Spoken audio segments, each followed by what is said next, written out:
That's right. I'm back. Oh, hi. I didn't Hey, see Bruce. you there. Welcome to episode 19. I believe so. Wow. We really kept this thing going. We didn't quit after like 3. What a That's surprise. impressive. And let me tell you, the temptation was there. Oh, yeah. Been there. Episode 19, League of Kyle's Rivals Not Stupid podcast. I'm your host, Mike, joined, as always, by Lucho. There. Yeah. And Dennis. With his expensive drinks. How much did that just, scotch cost, Dennis? $215. Or I keep calling it scotch. It's bourbon. My bad. If you say Scotch, it sounds better. I think it's not, but it's a more like higher end thing. But either way, we'll take it here. Just gonna throw it out. You were clearly missing somebody. Alex. Who's Dan? You're back from the dead. But Yeah. Fortunately, this week Alex is dead. Maybe he won't be next week though. It's So- weird. Death is so contagious on this podcast. It's very interesting. It only lasts like a week or so, if that. You might even die midway through this podcast. We're not even entirely sure. We don't know. There's But, no promises. But just because he's back, round of applause for Bruce. Round. Just a round. Just me. Okay. Hang cool. on, guys. Hang on. Oh! He's not dead! We got you. Joined as always by Alex. I think this is the first time we're all here. Been a You're while. missing someone. And Lisa's here too. Lisa! Is he over there? Anyway.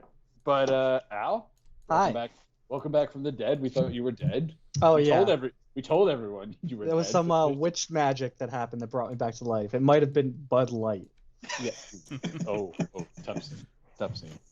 But, hey, listen. You Yeah, know, we're missing our normal host, who's Oh, weak.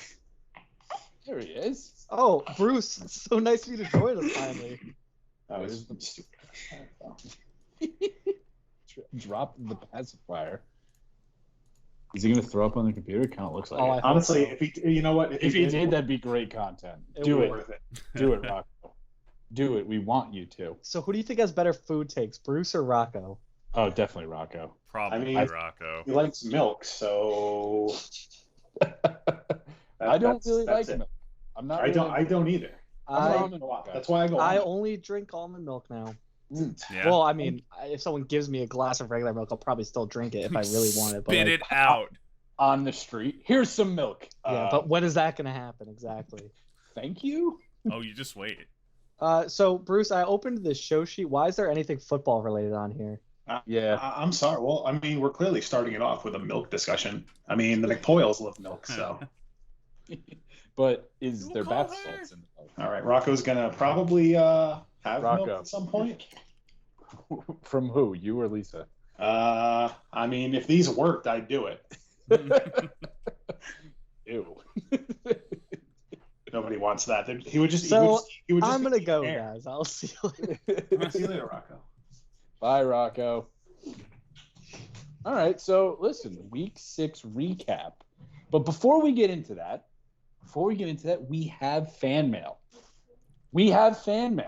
Oh, shit. And this is a little bit of a longer one, but this came in over the wire this afternoon. I'll let you guys figure out who wrote it. So the email comes in with no subject, which already there's a lot of effort put into that. Just right off the bat. Dear the League of Kyle's Rivals Not Stupid podcast, I would like to congratulate Anthony on his first win. He's still a giant pussy. Love, your number one fan, blank. P.S. Fuck Anthony. Now, who wrote that? I think that I was think- Alex. It's I think it very was obviously. Anthony himself. Yeah, I was going to say, that's very obviously Anthony trying to trick us. That does sound like Anthony. I mean, who puts from blank at the end of fan mail? You didn't. I just said blank. From instead of the I first forgot. name. It was Dog. Once again, Dog, thank you for writing in some fan mail when I begged you to do it. So I appreciate that. And anyway. I wanted to throw one quick Go. thing, one quick fuck Anthony thing that I know Alex was the surprise, even though he said he wasn't going to be here, but he was. If Anthony was on this podcast, he probably would have started with, hey guys, I wonder if we're going to have a special guest today. And then just giving it away that Alex was going to be here. I've decided that I'm on Anthony's side for this episode. Wow. For everything. Look Are at you this. sure about that? Do you see this Yes. face turn? Well, I don't know if all you guys noticed, but I had a trade that I went through with Anthony, and Yeah, what happened with that? yeah, well, I meant to click a 4th round pick, and I clicked a 2nd, and he instant accepted, and then I said, "Oh fuck, I meant to click a 4th," and he was nice enough to just do it again back. You know, it was So- really funny. Me and Lucho were like, "That's not a bad deal," and then you're like, "Nope, that's not right." I was like, "Oh man, maybe my perception of depth is totally off." But I'm assuming the updated one got rejected. Yes, the updated one was rejected. You should have told him that. Well, it already happened. So Well, you see, what was going on? backs. What was going on is I sent an offer of the 30. What was it? 35. Giovanni Bernard and 30 blind bid dollars for a 2021 4th earlier this morning, and then I texted him, said sent you an offer, and I was radio silence. So then I went on my computer about 45 minutes ago and was like, well, he hasn't answered me, so I'm going to be a dick and just make it 35 blind bid dollars. But while I did that, I clicked a 2nd round pick instead of a 4th. So really, I just fucked over myself. If I was Anthony there, I would have sent back 34 and just kept $1 as a return fee. I sent the reversal trade, and I thought about doing that, but Just thanks for. but I only have and then- 40. I only have $43 of fab left, so I Right. need every dollar I can get. All right, so listen, we'll go fob? fob. Yeah, sorry. Anyway, we'll get right into it with the Week 6 recaps. As per usual, some good games, some not some good games, and some lucky games and not so lucky games. So I'm going to read them off as I usually do, as I have the show sheet provided by Bruce this week. I appreciate that, Bruce. It's not as good as Alex's, but, it's still pretty good. It's like yeah, a well, I was B-minus. dead. So Yes, That's you weren't true. on the Google Docs don't translate to the afterlife, as we have found out. So we're gonna read them off here. So in the Not Stupid Podcast Game of the Week, Bruce beats Oop Oop Doggy Dog 155.38 to 168.16. What? I'm sorry, 128.16. Sorry, I messed that up. And we were correct. We did guess that correctly. I think that was unanimous too, if I remember. Next game, Thom beats Al 114.68 to Al's 105.50, and we guessed that wrong. I believe that was also unanimous, I think. I thought they may have all been unanimous. I did not guess myself. I predicted Tom beating me, so fuck y'all guys. I got that right. Luch, back on the winning side of things. Can we just say He's Derrick Kyle. Henry beat Kyle? Yeah. Yeah. 132.52 to Kyle's 124.34. I beat Nick 161.78 to 100.32. Yeah, you can't get the highest points every week, you piece of shit. I call him Nick a cunt, but cool. Yeah, I'm a cunt too. As I said, I beat. You're like cunt. You're like okay. And then Phil beats Alex 129.46 to 111.70. Guessed that correctly. We also got mine right. And then the Bins Game of the Week, presented by Fournette and Anthony Lascazzo Jr. Jr. II. Anthony won 116.20 to Skylar's 102.08, and we got that wrong. We went 4-2 in our picks. And who has it up? Because I don't know which one I've got is. it up. I have the recaps for this You have week. the recaps first. Which one is first for you, Bruce? I have Lucho and Kyle up first on the sheet. Perfect. So go with that one. Biggest disappointment, biggest surprise. I mean, And Luch, the luck is back, baby. The luck is back. The luck is It's- sort of back. I mean, I can only start the worst possible lineup, the least optimal lineup, only so many times. All right, go ahead. So I guess I'll go biggest. I'll start biggest disappointment for Lucho. Did John Brown get hurt, like re-injure himself in that Bills game? He was not 100%, and they just didn't use him because he was on the field. But they said after the game that he wasn't 100%. So then I mean Mike Evans, the obvious disappointment. Well, I mean that Tampa Green Bay game was, I think, for fantasy was kind of screwed from the start. You had the first touchdown and then a pick six and then another interception where I think the ball was down inside the 5. So it was a lot of Ronald Jones in that game. And then it was a blowout the whole time. So I think nobody really benefited. But I guess Mike Evans, big disappointment, just 2 points on the day. And then I feel like you can't really say, I mean, Derrick Henry going off for 47.4, it's not even a shock. I feel like the bigger surprise would be Brandon Cooks coming back from the dead, 21.8.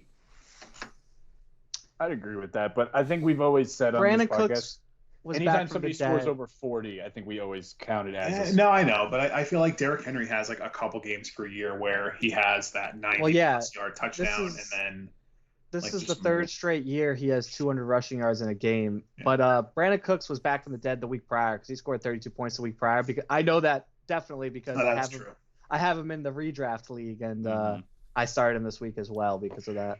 nice. Coaching staff might actually be planning him more.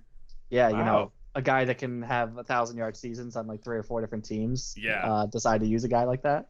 What a surprise! All right, so what about Kyle's team? I would say biggest disappointment. Jonnu Smith got hurt. Probably Kareem Hunt, but I think the Browns were just bad. I gotta go with Kareem Hunt too. I have him in my college league, and I was just like, I was so gobsmacked at what was happening with the score, and I was just like, well, guess I'm not getting any points from him. And then I'm kind of torn on bigger surprise between Higgins and Tim Patrick. I would almost say Tim Patrick because we didn't. I mean, I was on his side by throwing all that money at Tim Patrick, but hey, it's paid off already for 1 week. I agree. I mean, Tim Patrick, I like the player. I put a good amount of money, not $85 worth of money, but a good amount of money in there. And just even, I mean, shout out to Derrick Henry, man, for holding it down because, I mean, you look at Kyle's team and that's a pretty good day, all things considered. Yeah. He could have done better, you know? Yeah, and then there's a lot of weird factors there. I mean, Jonnu Smith got hurt. And then that Devontae Parker, that Miami Jets game was like the weather was shitty, and it was over when it started. Yeah, pretty much. So anyway, Luch, happy for you. Glad you're back. And if Derrick Henry doesn't have that game, man, it's a loss. If Derrick Henry has even if Derrick Henry has a great game at like over 30, it's a loss. It was that game. Your guys' matchup was close to the end. Correct me if I'm wrong. With Dalton and CeeDee Lamb, right? Like I think if Dalton was like if Dalton like especially that last drive, if he just targeted CeeDee Lamb the whole time, I think the difference would have been enough that would have put Kyle over the top. Yeah, but hey, win's a win. Take it and run, baby. Oh, hell yeah! All right, who's got the one below it? I believe it's me and Nick's game. Anybody have it up? Not the New York Knicks. Yes, I have it. Knicks. Go ahead, Luch. All right, so the New York Nick Pains versus just as good at 100.32. Is that 2 weeks in a row? No, he wasn't lowest points last week, but he was still below 100 last week. But that's 2 weeks in a row, major underperformance. Versus Denny Cashman, just the highest points in the league this week, folks. You're looking at him right here. 161.78. It's an honor, folks. Biggest surprise, biggest disappointment. Oh, sorry, go ahead. I scored more than that and lost to Dennis in week 2, so just would like to note that. Could have been a losing week. Tough scene. All right, Gary. Biggest surprise for Nick. I would say honestly, biggest surprise for me is Jimmy Garoppolo coming back and actually doing something versus Aaron Rodgers against the Rams erased. too. Yeah, Rams are three tutters, very good against 3 tutters QBs in the this first week. half. Yep. That San Francisco covering hit gave me a nice parlay hit on Sunday, nice. so I'm happy all around. Congratulations. Otherwise, I mean, what? Oh, actually, okay. The Rams. Speaking of Cooper Kupp, just flaming out again. Yeah. I wouldn't say huge surprise, but they missed him on some big plays. Yeah. I was watching most of that game. He missed Woods on some big plays too, but Woods was just a better benefit. He was a little luckier. Mm-hmm. Meanwhile, for you, I mean, Murray and Tannehill are turning out to be probably the greatest, one of the best QB combos to have right now. Justin Jefferson. I really wish that me and Deej Mostert for Tannehill trade went through last year, but we just never got it done. Damn it. Anyway. Thanks, Deej. Deej ruins it again. It's that bourbon talk. I'm sorry. Justin Jefferson having a casual 40-point game, whatever. Just another day at the office. Listen, and classic garbage time stats, because that last touchdown, I think Atlanta was like, all right, we're done here. We've played enough defense. Yeah. That definitely helped Tyreek Hill, because that Casey game, from what I read, was just a disaster. It was a mess. Yeah, it was a mess. Yeah. Yeah, Buffalo just played like 8 deep, and then that's why CEH had the game he did. And they weren't going to get beat over the top, it looked like, which I thought was a weird strategy in the rain. But I kind of have, I don't know if it's like off on a tangent a little bit, but I kind of have a thought that Tyreek Hill's still really obviously good, but like, is the only like fantasy relevant like receiver, like I feel like it's Kelsey and then everybody else, because I feel like Hill's been a little hit or miss based on what defense Casey looks at, and then this is the one bad game Tyreek Hill. I feel like after Hill, it's just who's it going to be this week. You never know. I just feel like Kelsey's like the main consistent, and Hill gets his numbers, but I don't know. Sometimes I feel like the weeks like this just pop up. I mean, it's possible. I mean, he's had a pretty good year this year. You also have to like think about what the weather factor there too. Like, Mahomes was clearly struggling to throw the ball in that league. I mean, and even Josh Allen throwing absolute missiles into the third row half the time. So for Josh Allen, it was his inaccuracy, and for Mahomes, it was these conditions.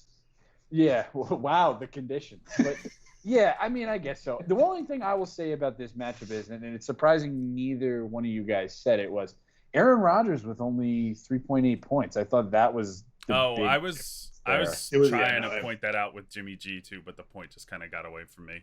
But Rodgers getting erased. I mean, part of that is bad luck. I think there was a lot of bad variance in that game. It was the McCringleberry celebration, and then it was just shit after that. And then Karma said, "Fuck you." But pretty much, Tampa's also got a really good defense. Like Todd Bowles is running a really good ship out there. No pun intended. So I'm blaming. Oh man. Sink those ships. Tom and I are in agreement that the reason why Tampa did so well is because Anthony goes, "Oh, Tampa Bay thinks they're so good" before the game, and then they are. Oh, okay. And it turns out they are. From Anthony's mouth to God's ears. I also do want to note that Mahomes did have a just under 81% completion percentage in that game. Yeah. While Josh Allen had, what is like this? 40. Had about 52%, which is back to his it was that high. It was back to his old numbers. So. The last thing I want to say about this, because this is like a Josh Allen thing, I was listening to the radio and they were talking about that game, and Chris Canty goes, "Man, Josh Allen's got a hose for an arm," and like just didn't elaborate on the point at all. And I'm like, oh, okay, fair enough. All right, next matchup is I just saw Thom's new team name. That's actually really funny. So did you see his picture? No, I didn't. I love it. If I click on it, will it come up?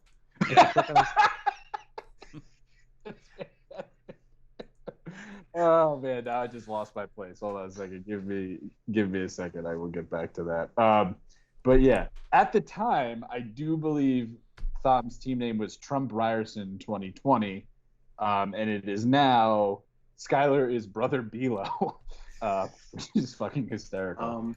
Can I just if you're gonna, I just want to butt in and say that I'm reading the first sentence of that recap, and it's Skylar is brother Bilo, beat a mediocre, blah, blah, blah. Silencing a partisan crowd of 62,739 at Fuck Dick McStuffy Memorial Stadium. Oh, that's amazing. Fantastic. Yes, I did rename my stadium. It used to be called Lupo's Love Lounge, sponsored by Grindr. So This bourbon's too expensive to spit out. Yeah. I almost just did it. the only place you ever see the stadium names are in these recaps or in the previews, I guess. Maybe too. Guess I who don't didn't know know if you I could have name your stadium? Oh yeah, it's in the Oh man! All right, It's in the franchise customization. Yeah. Yep. all right, Fair enough. all right. All right, so let me take this one. You didn't notice that Kyle also his name is called the Dad Dungeon. No. Oh, Dad's good magic, lord. magic puzzle dungeon. All right, let me go with this one. So Thom beat Alex, 114.68 to 105.5. I'll be honest, I thought I was gonna walk this one, but some tough luck here.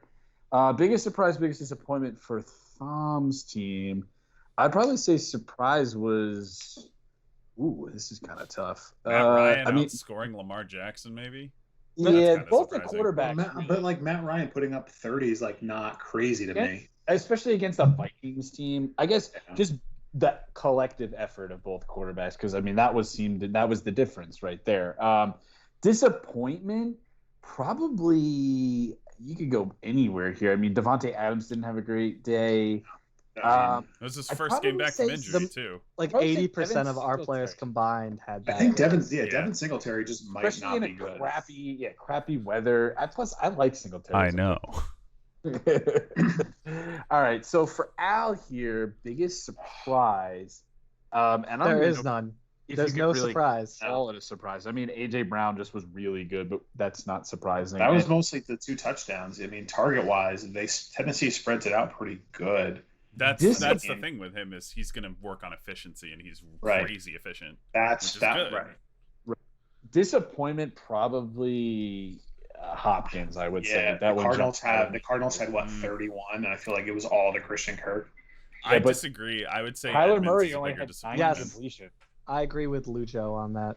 On Say a it day again. where Kenyon Drake ran like 26 times for almost 200 yards and 2 scores, weeks after like Chase Edmonds has been eating into his workload and showing that he's a better running back week after week. Even and the then this announcers happens, were talking about how Yeah. the Cardinals were using Chase Edmonds more, and then all of a sudden they get up to a huge lead. They just decide to run Kenyon Drake a million times, and then at the end of the game he breaks this huge touchdown, which Yeah. because honestly he would have had like 25 carries for like 90 yards, which is still awful. which but is still really bad. Yeah. yeah, I it could just even ended probably up. say Joe Mixon too. Like not. I mean, He got okay. Joe Mixon got hurt. Yeah. All right. Kind of not.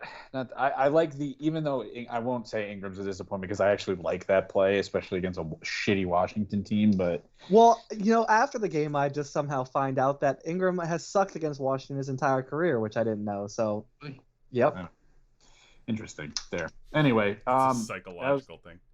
tough matchup. The game of the week didn't live up to hype as did last week, but tough matchup. But who's got the next one? Al, I don't believe you have done one yet. If you have it up, Which matchup would you like the me Wreck to? Nicking versus Thom Poo Poo Duplex Mouse. Sure. So Thom Poo Poo Duplex Mouse won this nail biter of a matchup, 129.46 to 111.70. It was a lot closer than that because of that late Kenyon Drake touchdown in garbage time. Yeah, sure. When I was like watching the Monday night games, I was saying, well, good thing Phil's at work because he'd be sweating this out like crazy and probably tilting. Because it looked like when Clyde Edwards-Helaire was having this monster game, it looked like that Alex was going to beat him. But so Wait, Phil Tilt? No. yes, exactly. So I was like, well, he's probably still looking at the TV at Texas Roadhouse. So Are you gonna take my order? No, I'm not. Shut up. biggest surprise on Alex's. I'll do both teams this time instead of just doing my normal 1-1. Biggest surprise on Alex's team is definitely Rob Gronkowski. Brady was targeted. Yeah. A decent amount actually. Let's see if I could pull up how many targets he had by Vintage. clicking at this. Yeah, he had 8 targets, which is awesome for Gronk. Beautiful. So and got a touchdown on that. Biggest disappointment for Alex's team. I mean, a lot of stuff, but it's got to be, you can't expect much out of Chris Conley and Cedric Wilson. And Cedric Wilson got hurt. So I'd say Baker Mayfield only getting 5.26. We knew he was going into bad matchup with Pittsburgh. And injured. And injured, so I guess we couldn't expect too much. But I'm gonna give that the biggest disappointment, especially because Alex isn't setting his lineup. So Dick set your lineup because he had Sammy Watkins in, and I had to sub Sammy Watkins out last minute. Who'd you insert in this? Was it Connolly? Philip Lindsay, because I always take whoever. If that happens, the way I do it, I've told this to other people. The way I do it with these teams that don't set their lineups is if someone has, I only sub in players that are out or whatever reason on a bye week, something like that. If they're like, I don't make lineup decisions for them. Like, obviously, I would have started Matt Stafford over Baker Mayfield, but because I'm not going to make that change because I don't know what he would do. But he obviously isn't going to play a guy that's not playing. Yeah. So and then I just put in whoever's projected the most according to MFL. Yeah, that's why I texted you at like noon when I was out. Like, if there's some bullshit injury on my team, can you switch it for me? Like, oh, I didn't know. Yeah, that. I also. Oh, cool. No. He told me to do it. So yeah, I would have started Matt Stafford. I feel like if he actually went in, he probably would have also. You know what? He might have not started Fitzpatrick. So I don't know. Did you even say Philip Lindsay was a bit of a disappointment? No, I don't think so. Coming off an injury, I don't think that's I don't think especially it's that wasn't it an MCL injury, so those are harder. I feel yeah, and against the Patriots, I still don't like matchups against. Those turf toe. It was turf toe. Yeah, it was turf toe. Oh right. But still, coming off it, he still had a 100-yard rushing game, so he just had didn't have any work. Drew Lock doesn't like to dump off anything. He just throws everything deep. And honestly, his stat line was not good, but his throws looked fucking amazing. He had so many huge drops. Yep, there were drops. There were ones that like these awesome defensive plays of them just tipping away the ball. Yeah. So like, I'm looking forward to when he gets next year when Cortland Sutton is back because he's actually a playmaker out there. So, so let me move on to Phil's team.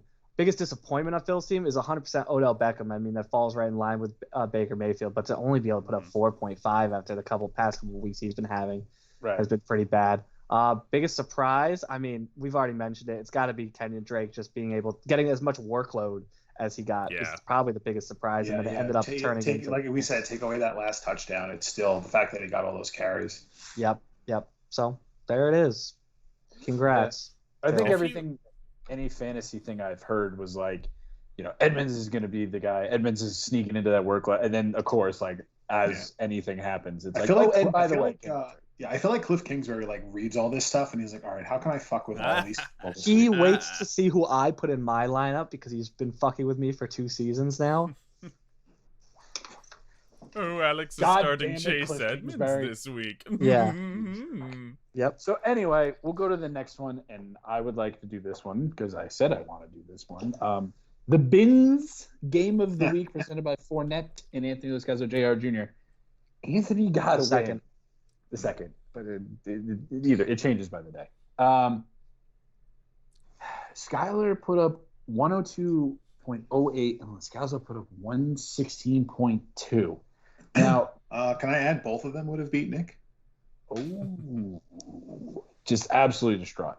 So let's go. Biggest surprise, biggest disappointment for Skyler's team. Biggest disappointment. Is there a disappointment? I think maybe Mostert getting hurt is disappointing. Obviously, I feel like injuries are tough. I mean, because he was they were giving him the ball I don't see a disappointment. I don't see a disappointment either. Slayton got hurt. Ertz got hurt. Maybe Daniel Jones against the Redskins because he's been very good against the Redskins. I will say. The Washington football team. Yes. Oh, what team is that? I gotta try to get rid of that name, but yes, the Washington football team. I do apologize. I can't wait till they have a new name next year. Yeah, biggest surprise. I don't know. Maybe James White with 15 points. Yeah, I don't know. I feel like there's neither on his roster. This was just a very okay. This was a very just okay. Like there was no glaring hole, and No, biggest disappointment's got to be Robbie Anderson with 11 points. I don't know. The Panthers weren't good. I don't know if that's – but, I feel like when you get double digits from a guy, I feel like is that really a disappointment? Maybe for, the average it is? Depends on who the guy is. What's his expectation? 15? No, I agree. In this specific circumstance, I agree with you, Mike. But I think, it's depending on the expectation. Yeah. It is a disappointment. But Okay, so we'll go to Anthony's winning team. Biggest disappointment and for the year, keeping with the theme, is Juju. It's got to be. I don't know what. Maybe you guys or Luch or Alex I feel tell like me. I have no idea what the fuck's going on there. His targets all seem to be like under 10 yards. Like all of his routes are short, and it just seems like everything is going to Chase Claypool now deep.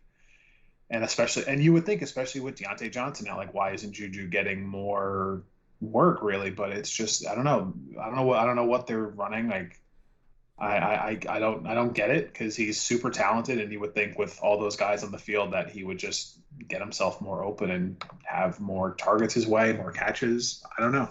So He's not hurt. He's not like. Overall, yes. I don't know. This game was weird because they barely passed the ball because they were up so early on rushing touchdowns and defensive scores. So like Chase Claypool got 18 points or something, but he also had another rushing touchdown. Mm-hmm. So, I don't blame this game specifically was all on them not using Juju, but overall, yes, I agree. I don't really understand why it's this much. We a lot of us thought that maybe he wouldn't be used as much this year, but I don't know. This much I don't think anybody was expecting. No. And then for surprise for Anthony, I think there's two. I will say Keelan Cole. I mean, I like the player. I think he's actually kind of underrated a little bit. I like Keelan Cole, but Darren Fells for 20.5 points. That is. I don't think it was a surprise. I'm not crazy shocked. Houston loves him. And what Watson, I should say. I started Fells in DraftKings because I knew Akins was out. True. So I think it made a big difference there. I think maybe just name value there. Yeah. I'd say Keelan Cole just made the most of his targets. Like DJ Chark had like 14 targets or something ridiculous, but then like if you break it down, it's like obviously Cole got like the bulk of the like yardage and stuff, but it's just like the target share is still like in Chark's direction. I know everyone's like, oh, is Keelan Cole the number one? He's probably the definite number two. Cole is definitely not the number one. Right. But good player I like. Yeah. No, definitely not. I know if you read certain stuff, it's like, well, I don't know, but it's like, waiver pickup too, I believe. Waiver pickup. Right. So that we'll move past that one. I mean, congrats to Anthony, shitty Anthony. Sorry, dog, didn't want to upset you there. The last one we have here is Bruce versus Anthony is a weenie. Out of Luch and Alex, who would like to do it? You pick. I do not care. Sure, I'll go ahead. Okay. Bruce aside, biggest disappointment's very easy. It's Alexander Madison. Just had all the opportunity in the world, and against Atlanta, and couldn't do anything with it. But it wasn't just him. I do want to note that Mike Boone also sucks. Yeah. So, it's funny. I bring up a disappointment on Bruce's team, and Rocco starts crying. Rocco's super disappointed. Because Rocco's setting the lineups now. Rocco really doesn't like Alexander Madison and Mike Boone. That's for sure. Neither do I. At least I don't like Mike Boone. Yeah, go ahead. I was going to make one comment with my team, but go ahead. Oh, no, go ahead. Go ahead. Make the comment. I was just going to say that. I don't care, Bruce. I'm going to move on. I was just going to say that I think I clearly haven't learned from last year that if you start some quarterback in Superflex, it might be better. Granted, I feel like Madison was like everyone was like, oh, that's a top 5 play. Like he's probably going to get like in a perfect world, he outscores Kyle Allen. Yeah. But if I start the other quarterback I had available, it's not me pissed that I wasn't the top scorer, but if I play Dennis, if I started Kyle Allen over Madison, I win like that matchup. Yeah. So it's like I feel like again I haven't learned of sometimes just start the quarterback and don't overthink it, I guess. I don't think this was overthinking it though. Like you're going in against a team I think a lot of us would have maybe done the same thing. That's what I think too. It's like it's not like I started some bum running back over a quarterback, which would be stupid, but it's still like to look at it now. Like Mike Boone. Right, yeah. But like to look at it now, like if I had just started the 2 quarterbacks, like it would have put me over like for the top scorer again. But again, there's weeks where you those decisions backfire. Like luckily it didn't this week, but I don't know. Just thought I'd say once again, me not doing the super flex quarterback kind of screwed me again like it did a couple times last year. And then let me get back to this. Biggest surprise there isn't a surprise because all these guys were just basically doing what they do. I mean, if you want to note Julio scoring 35 points, it's not a surprise. He has these weeks. I guess it's just a little bit of a surprise that happened on the day he comes back from an injury. Yeah. But that's not even really that surprising to me. On to Joey's team. Biggest disappointment. I mean, 100% is Mike Gesicki getting a goose egg after what he's been doing this year. He's actually looked pretty good. And, I mean, he's had a couple off games too, but when you see him, like, I know Joey won't like to hear this, but when you see him play the Jets, you got to assume he's going to do something. You know? But I feel like even like Didn't the last Sheehan couple the weeks, other guy get the touchdown? Sheehan, didn't he have two Sheehan, scores? yeah, Adam Shaheen. Yep.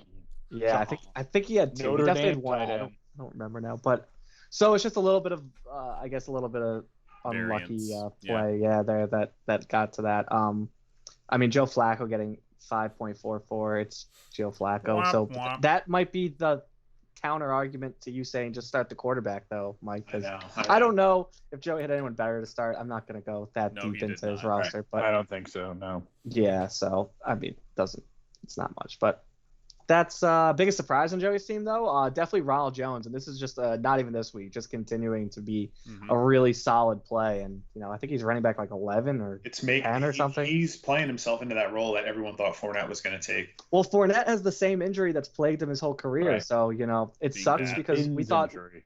last year that he was going to be over this injury Yeah. finally for the first time, and then now it's back. So it's Now just he something. spins again. It's never going to go away, and unfortunately, whenever he has this injury, he's just a pedestrian running back that, with volume, can get it done, but he's really not that great with it. The volume's not going to be there for him when he does get healthy. For the sake of conversation, would you say Christian Kirk too as a surprise? For like the third option? I mean, that 80-yard touchdown was a lot of it.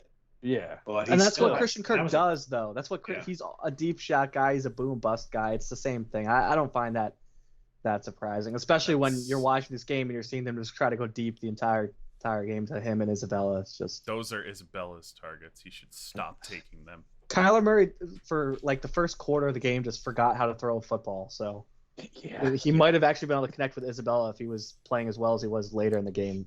Yeah, he came out firing like he was all amped up on Mountain Dew. And we've all been there.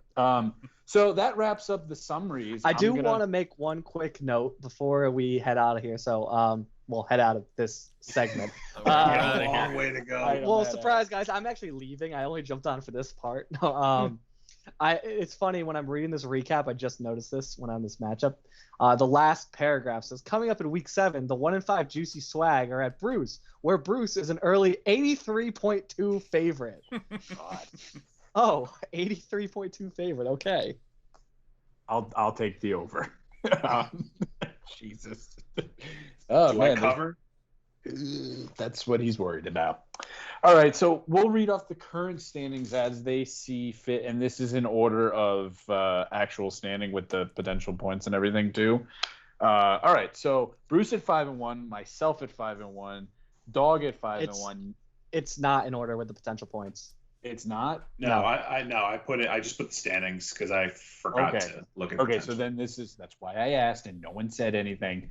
Okay, so then just by record, Nick at 4-2, Phil at 4-2, Thom at 3-3, Kyle at 3-3, Alex at 2-4, Lucha 2-4, Alex Peanut at 2-4, Anthony almost as many wins as teams competing, Lascauso 1-5, and Skylar at 0-6. And just to read this off really quick, the top 6, if you were to the season were to end today, the top 6 picks, because it goes by potential points, would be Anthony 1, Skylar 2, Alex Hochberg 3, Kyle 4, me 5, and Lucho 6.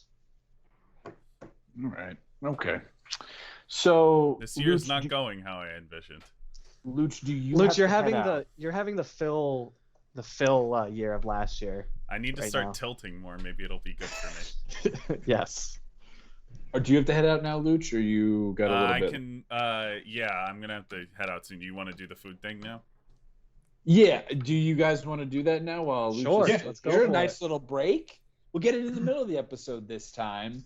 This way, the people are interested. You can't just fast forward to the exactly. end. Guys. Yeah, you can't just fast forward to the end. You don't know what it is. And if I'm at the end, I'm like, anyway, the variants of this. You'll be like, where the fuck's the food? That's what we came here for.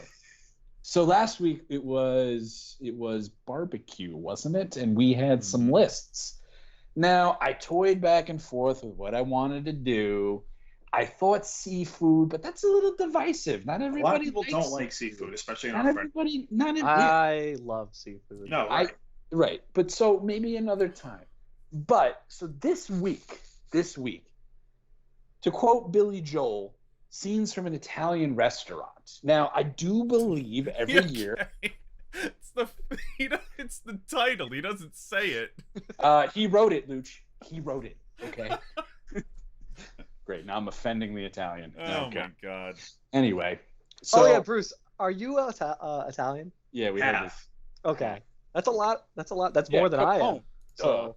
Oh half Italian, half Irish. More than me, that's for sure. Yeah, definitely. All right, so an Italian and Irishman in New York? No way. Anyway, next should be Vietnamese in Boston. I feel like it's like this and just so Italian restaurants every year around Christmas. Luch, you're more than welcome to come if we do it when the world is. Luch, you have to. At Longobardi, we do it every year. Love Longobardi. So here is my question to you. This one's going to be a little bit longer than they have been in the past, but this is what the people come for. So this is what we're going to do. Every Italian restaurant, you get a soup and salad to start with. So you're either going to pick a salad, what kind of dressing you'd like, or soup, what kind of soup you would like. Could be whatever you want. Then you're going to need to get one appetizer. One appetizer with that, you get to take your pick. Could be whatever you want. Could be something very specific. Could be something you've only thought of in your mind. As long as it makes sense, I don't care. I'll allow it. It's a podcast. It's a food podcast. Who cares? Then you have to have the main course. Obviously, you have to have the main course with the side. There's always a side with the main course. Now, different than the starter and the appetizer, there is a side. And then to round it all off, you have to pick some form of dessert. Could be just an Italian anything. Doesn't necessarily have to be at a restaurant. And for bonus points, what are you drinking with said meal? I think you guys, with all of that information, I can repeat it one more time if you like. I'm going to ask you while I'm giving you my answers to give me the categories, and That's okay. As is tradition around here, I will go first while you guys are thinking. I think we should go category by category. Category by category? Yeah, I like that. Yeah. I like that idea. So first off, soup and salad. I'll let you guys think. That's an easier one. I'm going soup 1,000,000% of the time, and it's going to be a pasta fagioli 1,000,000% of the time. Because whoa! It's not called pasta fagioli. No, it's not. Pasta fagioli. Luch, is it? Yeah. No. Anyway, so, it is.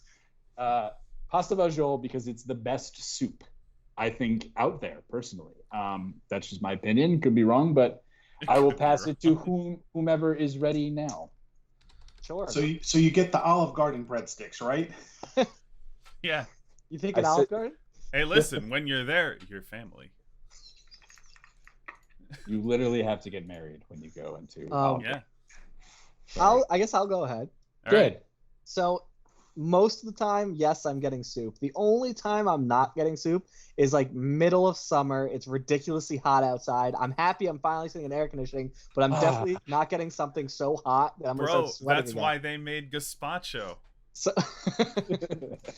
cold soup, the best. Normally, I'm getting soup. If I was to get salad, which this is like almost a crime, and I don't actually do this at Italian restaurants, but I would get it with ranch dressing. I knew you were gonna say that. I don't have the balls to go to Longobardi's and be like, I'll have it with ranch dressing. So just have Claudio yell at you. Yes, exactly. Whoa! So I'll always get oil and vinegar, vinaigrette, whatever, for that there. But most of the time, yes, I'm getting soup, and I'm a big minestrone fan. Not a bad choice. Not a bad choice. Pasta fagioli, not a bad choice as well. That's probably my second choice at an Italian restaurant. My number one soup, though, is definitely New England clam chowder. I had it yesterday at Tavern 23, but I wouldn't be able to get that at an Italian restaurant, nor would I really want to. No, I can't imagine. Who's next? Somebody. I'll take it because I'm most of the time a salad guy, and my preference either I want I want either a Caesar salad, classic Caesar, or if it's just a house salad, yeah, like definitely just balsamic vinaigrette with the salad for sure. All right, fair enough. Luch? Same thing. Not a huge soup guy. I'll just get a house salad with oil and vinegar like a basic bitch. Hey, listen, that's fine.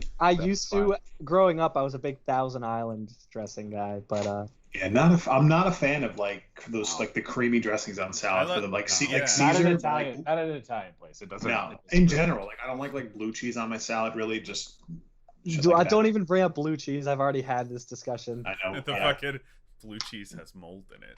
All right, so the next one is the appetizer. Now, this is something you could split with everybody or be morto da fame and eat all of it yourself. So, Luch, how'd I do? I did pretty well. I know I did. Okay. Sound like my grandma. Sono affermato. Yeah, now you just got to say something racist and you'll be like... I already kind of did before by mistake. Anyway, so let's go with myself because I said that, and I usually go first with these things.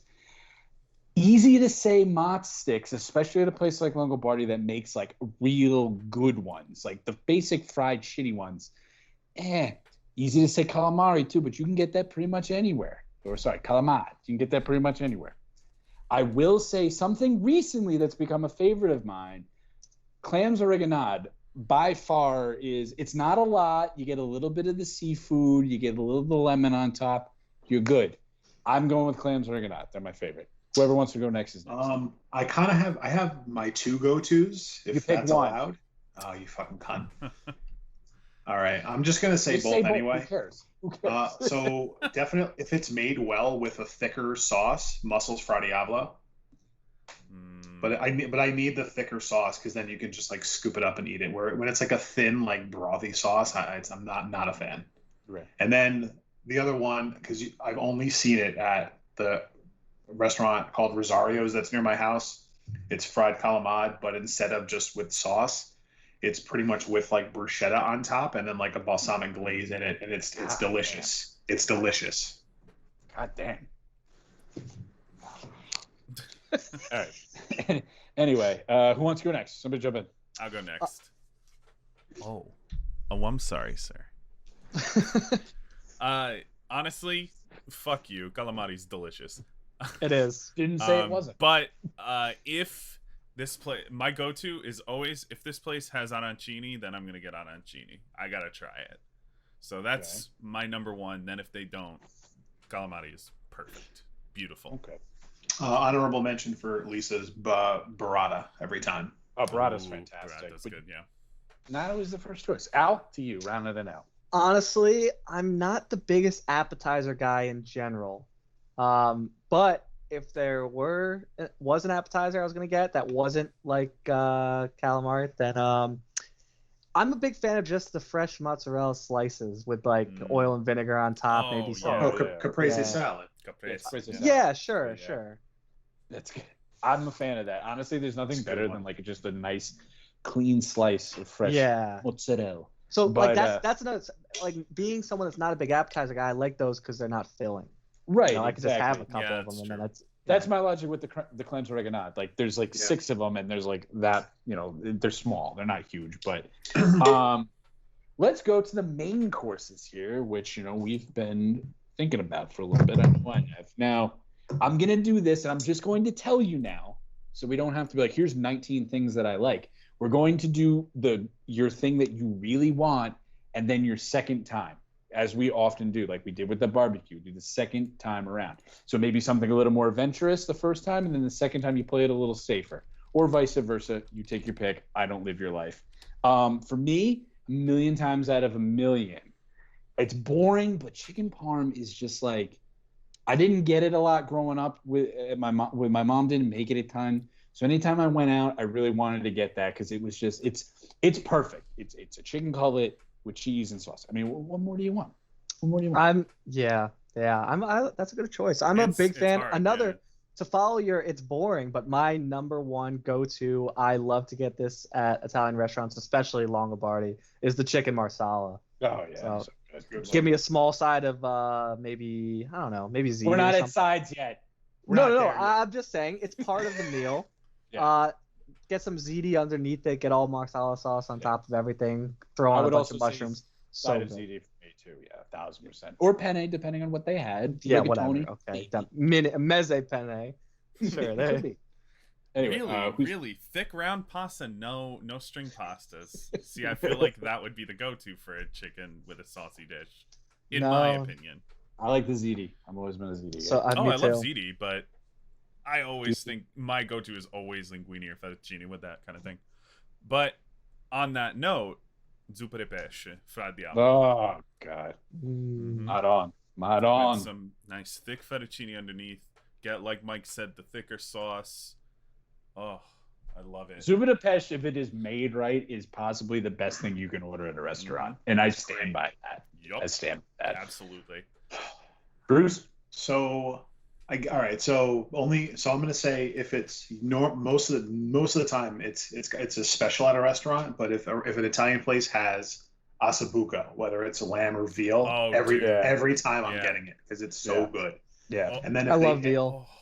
And then if they don't have it, like I tend to this is my problem sometimes because when I go out, I don't like getting like chicken parm because I feel like I can make it. I don't like getting like stuff like lasagna and things like that because again, like I'm just not a big fan of stuff like that. So it's again, that's why I tend to drift towards what are the specials, like that's why ossobuco is like my favorite, but probably chicken francaise I think is my favorite. Out of that class of what does every Italian place have? Yeah, that's probably my favorite. Chicken francaise is one of the most underrated things you can get at an Italian restaurant because you never like think of it. So just quick, I'm gonna say it just when it comes off the top of your head. I think we all kind of agree like side of pasta of some sort for the side. I'm gonna go different. Broccoli rabe. You can say broccoli rabe. Well, whatever they have, if it's like broccoli rabe or broccoli with oil and garlic, I get that every time because I make like it's just that I make pasta home all the time. Right. I like unless you're telling me it's fresh homemade pasta. It's the same shit that I can make home. Ordered that broccoli. It's not exactly most places. Ordered that broccoli rabe one time at my condo, and the place smelled like broccoli rabe for like a month. And it was delicious, and that was just from a pizza place. Longobardi for sure does the broccoli with garlic and oil, and it's awesome. There's just chunks of garlic in it. I love it. Second time around, something for me a little more adventurous. I'm just gonna say it, not elaborate on it too much. Hopefully, you guys follow suit with that. Rack of lamb, because most Italian places have that. Any type of rack of lamb, I'm 1000% in. Not the first time because I prefer to go with my regular, but if like I go to the same place twice, I'm gonna go get it. Rack of lamb. Whoever wants to go next, jump in. No. If I'm not going with chicken marsala, you were kind of on track with the chicken francaise, but veal francaise, just to combine the two things. I love that. And if we're jumping into the sides really quick too, since it's kind of one with another, the broccoli with garlic and oil, yes. Now, if I was to get something that didn't come, like chicken marsala kind of comes with a side of pasta automatically. If it was something that didn't come with a side of pasta automatically, then I would get a side of pasta. But instead of getting it with marinara or with marsala sauce, I would get it with clam sauce. I'm a big fan of pasta with the clam sauce. Fair. Okay, fair. Who's next? Somebody jump in. I'm gonna let me throw this one out. It's not. I'll say that you've had it from Rosario's. That vodka with the that's black so and chicken. good. Yeah. Yes, it's unbelievable. It's unbelievably good. So only because we usually go there. If I'm like staring at the menu and just nothing is like catching my eye, that's my go-to there. But if I need like one more meal, honestly, some Italian places have had the best steaks I've ever had. Okay. I got. What's that one Italian place that's off the Taconic that we went to? Frank's. Sorry. Frank's. That's what I call it. Frank, the guy. That's why I call it because I got a New York strip there and it was awesome. And there's like another place by us that they have that I've gotten a ribeye there like 5 times and it's always fantastic. Speaking of that, so sort of like steak or meat I'll get in an Italian place. It's underrated. We need to take a trip to there sometime. I'm down for that. That really is criminally underrated. Luch, what is yours? Your second time around. It's tough because there's so many options, but I don't really like ethnic food, so I'm just gonna say maybe a slice of that pizza. That pizza. A side of French fries. A pizza French fry. No, I don't know. It's hard to not go with a chicken or like a meat dish, so I'd probably go with chicken primavera just to like round out the 4 major chicken dishes that we've mentioned. We've hit pretty much everything, and I don't know if that was purposely done or not. But well, we didn't go into the seafood, but I'm a big seafood fan of everything. Like we mentioned, yes. We'll do food next week. How about that? The seafood, I can't nail down something I would get because, like Mike saying, he goes right to the specials. That's usually where I would get something that has seafood. Oh yeah. So it just depends on. Italian places love to do lamb specials. That's why I'm a huge fan of that. Let's go to desserts. I'm gonna say, you know what? I don't want to start. Somebody else can start. I'm gonna jump in and say tiramisu almost every time. Yep, that's easy. That'd be too. A place that has tiramisu made right. Yep, can't beat it. Homemade zeppelis are nice too, but still tiramisu number still one. Tiramisu. I was gonna go with zeppoli. Yeah. Longobardi actually. Longobardi actually used to have these cream puff things that had chocolate mousse drizzled on the top, and that was so good. Those are probably. Did they have custard in them? They did. Yeah, that's the other one I was gonna say is pasticciotti, which is gotcha. like it's a pastry with custard in it. They took it off their menu when I was a kid, so I never learned how to pronounce it. So I always called it the cream. It's pronounced pasta fagioli. It's a soup and a pastry. Who would know? For me, the rainbow cookies are a million. I love any type of Italian pastry, like the sandwich. My mom makes those the best, so I just never order them out ever. Right, but for me, like Lovely So and Poughkeepsie makes outstanding rainbow cookies, and underrated Sfogliatelle. Sfogliatelle is like probably one of the more underrated. Good Sfogliatelle. But like, I feel like you can't get Sfogliatelle as a dessert. Unless they have like as a platter of like a couple different pastries. And I would say any type of like cookies or cannolis. Like I like I don't like a mix stuff as much. But okay, lastly, this one a little quicker with this one. What are you drinking with it? You're drinking a beer. You're having a soda. Maybe you're having some water because you're cheap. Who knows? Bro, if I'm getting Zupa de Pesh, I gotta drink a wine. Yeah. What kind? It's always go light red. Be specific. I don't know, something like Barbara d'Asti, maybe a Nebbiolo. Nice light, not too sharp. Because if I'm getting a Fra Diavolo, it's gonna be spicy. So I'm going to red wine too. I'm usually going. I mean, we'll jump into the French side of it, but I'm usually going for a Bordeaux. Somewhere. So especially with all this good stuff, you can't just get a soda. Bruce, code red for you. So I'm not really a red wine guy. I just can't get into it. So I always lean white wine. So probably like a little Pinot Gris. If you're getting chicken franchise, it's gonna go better with a white wine anyway. So. Right. But it's almost like I don't pair it. I just go, white wine. I'm whatever. I just read the menu and mix figure it out. all of that together in a big cup, please. Just because I haven't found a red punch. that I like. Big wine punch. For me, Chianti, specifically Ruffino, because I'm a big fan of Tuscany wines. Okay, so that wraps that up. That went for a while. That's a good one. We care about. Good one. Everything else is details here. Luch, do you have to go? Yes. Okay. Well, it's unfortunate that you're going to be passing away directly from eyes like this. I hope you figure out what the fuck. Never witnessed a death before. But Luch, we thank you for your input as always, and see you next week.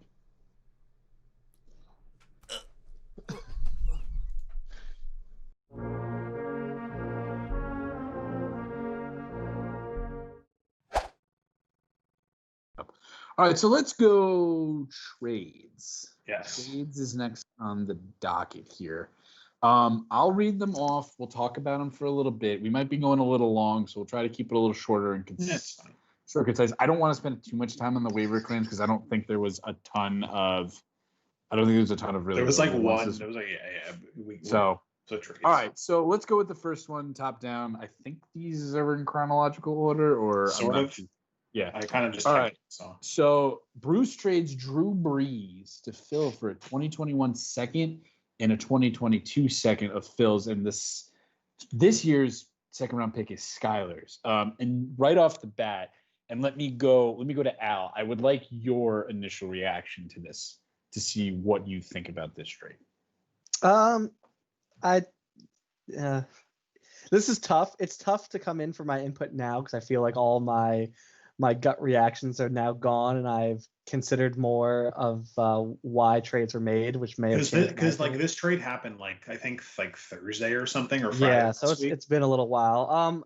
I think I wouldn't have done 2 seconds for Breeze, a guy that's most likely not going to be playing next year, and even if he is, how effective is he? We don't really know. Especially not great this year. The problem, I think, if you are to trade 2 first, the problem I have is it's Skylar's second right now, which we're far enough into the year to know that it's going to be at least a top 4 pick. So, or top 4 of the second round, obviously, but a top 4 pick there, and I can't see it for a guy that's just your third quarterback. It's not like he was desperate to have this guy.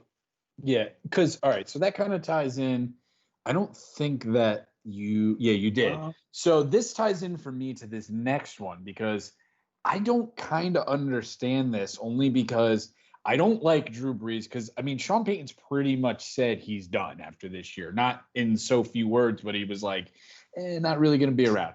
And especially too, I think honestly, just the 1 second, especially Skylar's, would have been enough. I mean, think so too. Well, great trade for you, Bruce. I mean, great Phil. Like that, it wasn't. Well, I almost fucked myself because I might have asked Phil for a first by mistake, and then I got like a whole thing, and I sent him the meme. At least you didn't actually get a deal accepted with a wrong draft pick. Right. So that would never happen. Like I sent Phil like that meme of like you got me there when he was like breaking down like our whole like discussion, but. Like honestly, I can thank Josh Allen taking a step forward this year and Justin Herbert starting because if that doesn't happen, like it's like I'm not in a position to trade Breeze as good or bad as he might be if Herbert's not starting. Because then you only have 2 quarterbacks now, right? I have Kyle Allen as well. So 2 quarterbacks? Well, no, I'm going to say 3. I think Allen starts the rest of this year unless he gets hurt. All right. I'm not saying he's good. You have 2.5 quarterbacks. 2.5. Right. But to get like that Skylar pick was enough for me to go. I had all intentions of just all right. I'm gonna have Breeze and then I'm just gonna drop him when he retires. But like the value is too good to say no. It was risky on my part because I'm like an injury away from not having a good super flex. Whereas like Breeze is going to be good enough to be a super flex quarterback for sure. I think I don't see him confident just on name value with Breeze. I think yes, he's going to lay a couple eggs throughout the year, but you feel confident. He looked better in that Chargers game, and he's going to get Michael Thomas back. So like I think he'll be fine. Michael Thomas alone will make stuff happen, which will get Breeze. Getting Michael Thomas back? We don't know. Michael Thomas now has a hamstring injury. Oh, does he really? Yeah. Coincidentally has a hamstring injury. I did not know that. All right. Either way, I really like this trade for you, Bruce. I'll also say that your guys' from last week's podcast about my AJ Brown deal, talking about how like you trading that Anthony pick, like that was kind of ringing in my head and stuff. And I saw the Skylar pick, and I'm like, well, it's going to be right there. It's like it's more than likely going to be 13 or 14 overall. So that was kind of ringing in my head of like, okay, yeah, no, this is a good deal. So like I just. I can pretty confidently say at this point the worst it's going to be is what 16. Yeah. No, I don't even think. I think it's gonna. I think at worst it's 14 or 15. Like. Well, 15 worst case scenario. He's less than 30 points. Like Alex Hochberg and Kyle both are like about 30 points away from him in potential points, which. Right. And he just got a second starting quarterback, so that makes a difference there. I think there's still a chance, especially I don't know how much Kyle's team, but especially Alex's team. There's still a chance that if Alex moves a couple pieces, it could drop down. So that's what I mean. Either way, worse, if it's a top 16 pick this year is good. Still fine, especially for a guy who's probably not going to play next year. So right. All right. So this ties into this next one. Kyle trades Jared Goff to Phil for Kirk Cousins and Michael Gallup. Now, I also don't really understand this one. These were Phil just like Dak went down and he. Wasn't confident with what he had, and I think he just made moves to get something.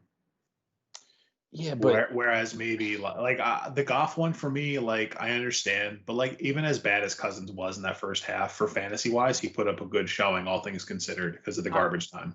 Cousins to me, Cousins and Goff are basically the same exact quarterback. They're going to be It feels inconsistent. right. That's where I'm at with that. You're going to have that's a lateral move. You're going to have their games. I guess Goff is younger. That's if you want to make that that's argument. the only thing. So you're going to have your games where they score 30 something points, and you're going to have your games where they score less than 5. It just happens with those two guys. They're both not the best quarterback in the world. So, Phil definitely, he bought some years there, which is never like the worst thing to do. And Gallup, I think I've said he's clearly the third quarterback. It's depth for Kyle, a team that it is for sure. Receiver. Yes, but Gallup, I love this for Kyle because I think Gallup, so at least by 2 years from now, Gallup is going to be on a different team. Yes. So it'll be nice to have him on another team. And it's Kyle needed the depth. He needed another piece he could throw in case he ever does. And if CeeDee Lamb ever goes down, look what he has. He basically has a handcuff on him too. So I will say, hey, props to Kyle. Props to Kyle here. I will say, to defend Phil, I've always said this with quarterbacks in general and for just fantasy in general, just the NFL, I guess. If you like your guy with a quarterback, go get him. And if that's the case where you just love Goff and you really want Goff, go get him. I have no problem with that. And that I can respect and I can understand that. So if that was the case there for Phil, then I give him props for that. But also, too, good move for Kyle now because he's got a little bit of depth. Now we'll go to the next one. This one's from me, big one. Let's see. I traded Daniel Jones, a 2021 first-round pick, which is going to be Phil's, a 2021 second-round pick, which is also going to be Phil, a 2022 second-round pick, which was Thom's, a 2022 third-round pick, which was Bruce's, to Skyler for Tom Brady and DK Metcalf. Now, I want you two to talk about it. I'll give you my reasoning when I'm done, and we'll go from there. So, Bruce, if you want to take it over, go ahead. Yeah. So I don't think it's necessarily the worst value for Metcalf. It's just if I'm Skyler, I probably, for his talent, like I know you can argue like I traded AJ Brown, but I thought I had enough talent that I could trade Brown, recoup draft capital, have some more ammo to make deals in the future if I needed to. But I feel like for Skyler, with you rebuilding, Metcalf's the guy. Like he doesn't really have any other I'm not looking at his roster, but either way, Metcalf's probably one of the most valuable guys in Dynasty. And if you're rebuilding, wide receivers are the position you want because they last longer. And I just don't see it. I get maybe trading for Daniel Jones because if he believes in him, I think that's where maybe it backfires on you, Dennis, is that if you don't have that, granted you have Murray and you have Tannehill, but if Jones turns out to improve and he turns out fine, I think that's pretty good for Skyler because to me, receivers are more replaceable than the quarterback. So Skyler, sure. If Skyler thinks he's got the quarterback of his future and he can figure out the receivers going forward, I mean, good. But for me, with Skyler's roster, I just Metcalf's a guy you build around, especially for his team. I just wouldn't have done it. Like I think the value was pretty fair, all things considered. Like maybe he could have got like another first somewhere. Like maybe he could have got like 2 firsts or something like somewhere else down the line. But I think Jones is a good enough guy to get because I know all the talk with like, if the Jets get Lawrence, is Darnold gone? I think Daniel Jones is going to stick around for a while. I think the talk of him, like if the Giants got the first pick, they would move him. I think Jones is fine. I think he's good. Okay, Al, you. If I had to choose a side that I like a little better, I like the side of getting Metcalf and Brady. Not even from a value standpoint, because I actually think this was more than enough to make this deal.